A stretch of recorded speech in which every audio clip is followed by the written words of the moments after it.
ابن ماجہ شریف میں یہ حدیث مذکور ہے۔ حضرت اسماعیل رضی اللہ تعالی عنہ فرماتے ہیں، ہم حضرت حسن رضی اللہ تعالی عنہ کے پاس ان کی بیمار پرسی کرنے کے لیے گئے، یہاں تک کہ گھر ہم سے پر ہو گیا۔ پھر انہوں نے اپنے پاؤں کٹھے کر لیے۔ پھر فرماتے ہیں، ہم حضرت ابو ہریرہ رضی اللہ تعالی عنہ کے پاس ان کی بیمار پرسی کرنے کے لیے گئے، یہاں تک کہ گھر ہم سے پر ہو گیا۔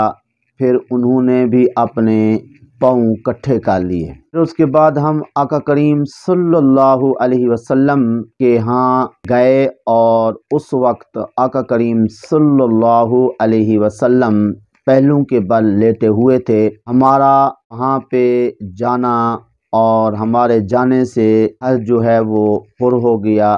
آقا کریم صلی اللہ علیہ وسلم نے جب ہم کو دیکھا تو آپ نے اپنے پاؤں کٹھے کر لیے۔ فرمایا کہ میرے بعد بہت سارے لوگ علم حاصل کرنے آئیں گے، تم انہیں خوش آمدید کہنا، اور تم جو ہے انہیں مرحبا کہنا، اور انہیں سلام اور مصافحہ کرنا، اور ان کو تعلیم دینا۔ حضرت حسن بصری رضی اللہ تعالیٰ عنہ فرماتے ہیں، اللہ کی قسم ہم نے تو ایسے لوگ ہی پائے ہیں کہ جنہوں نے نہ ہم کو سلام کیا، نہ خوش آمدید کہا، اور نہ ہی جو ہے آقا کریم صلی اللہ علیہ وسلم کے فرمان کے مطابق عمل کیا۔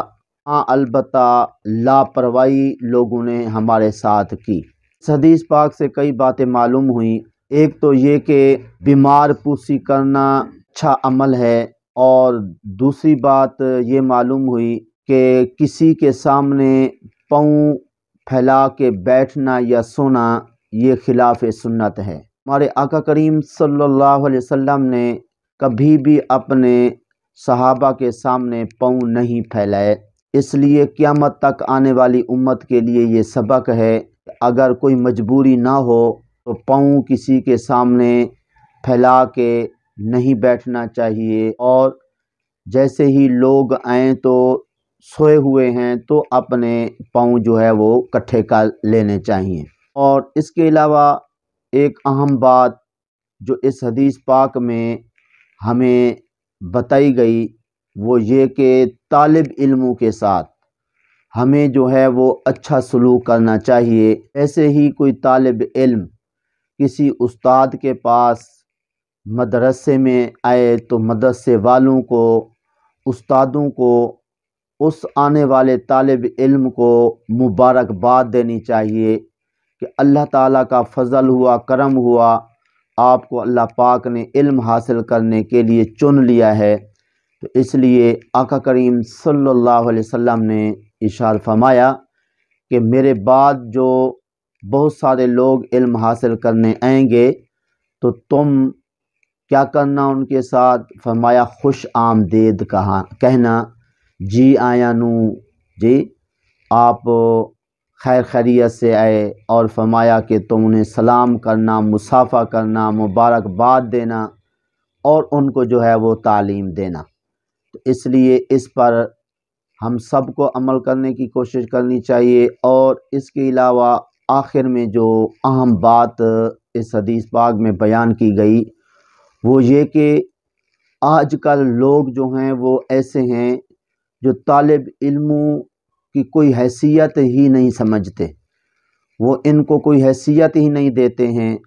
طالب علموں کو، جو دین کے طالب علم ہیں، وہ لوگ جو ہے ان کو حقیر سمجھتے ہیں، ناکارہ سمجھتے ہیں، بھکاری سمجھتے ہیں، جبکہ آقا کریم صلی اللہ علیہ وسلم نے تو یہ فرمایا ہے کہ تم جو ہے ان کو مبارکباد دینا، ان کو مصافحہ کرنا، سلام کرنا، ان کو خوش آمدید کہنا، ان کو تعلیم دینا۔ جبکہ حضرت حسن بصری رضی اللہ تعالیٰ عنہ فرماتے ہیں، ہم نے اپنے زمانے میں ایسے لوگ نہیں پائے کہ جو طالب علموں کے ساتھ حضور کے فرمان کے مطابق جو ہے وہ حسن سلوک کریں۔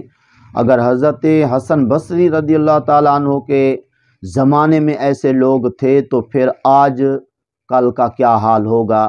تو اس لیے کوشش کرنی چاہیے کہ دین کے جو طالب علم ہیں ان کے ساتھ پیار محبت حسن سلوک کرنا اور ان کو خوش رکھنا جو ہے یہ ہماری ذمہ داری ہے، کیونکہ یہ طالب علم جو ہوتے ہیں یہ ہمارے آقا کریم صلی اللہ علیہ وسلم کے مہمان ہوتے ہیں، تو ان مہمانوں کی ضرور عزت کرنی چاہیے۔ جس طرح ہم اپنے مہمانوں کی عزت احترام کرتے ہیں تو حضور کے مہمانوں کی بھی خاص طور پہ جو ہے عزت اور ان کا احترام کرنے کی کوشش کرنی چاہیے۔